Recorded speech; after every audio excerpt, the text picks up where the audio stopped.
Well, let's get some reaction to that, because we're joined now by Bríd O'Brien from the Irish National Organisation for the Unemployed. Bríd, thanks very much indeed for talking to us. This internship scheme announced today, the opportunity for 5,000 people to get into the workforce on an internship scheme. What's your reaction to it?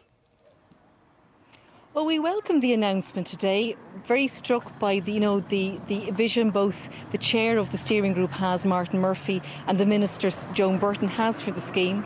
We think it's really important that the scheme strives to be as good as possible, to offer people quality experience, and I think then the quality of the employers who come forward for that scheme will be very telling. Now, what is your understanding of the kind of opportunities that are going to be available to people? It'll depend, will it, on the employers that come forward? It will indeed. It very much will depend on the employers who come forward. Today at the launch, it was very striking, just the range of employers that were there at it.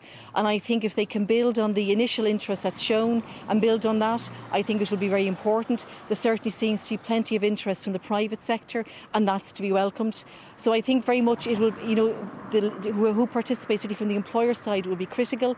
And I think then the vision that both the chair has and the minister has, I think that will be important. They certainly have made it very clear that if a placement does not work out, and if they feel that jobs have been displaced, that person then will not be allowed to participate further on the programme. So we really think it's could be critical, could be a very important development for unemployed people, giving them a good experience.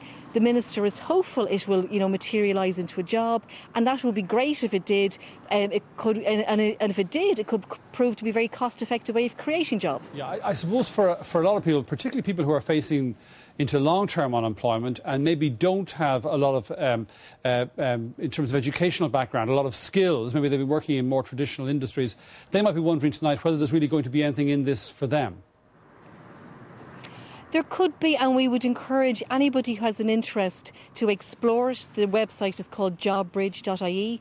Also, for anybody who maybe, is concerned around their education, maybe their formal work experience and that, there is also the Springboard initiative. That website's called springboard.ie, and it's designed, and the courses on it are designed to give people maybe a very good experience in other areas, but fear that type of work is no longer available, to re-educate themselves, to retrain themselves, to have the right skill set for the types of jobs that are likely to be around tomorrow. So we'd encourage people to check that option out. Yeah. You mentioned this issue of displacement, the possibility that some employers might see the opportunity to have somebody in doing a job as an intern, paid for in effect by the state, and to let somebody else go who they have to finance themselves. Now, how do you guard against that?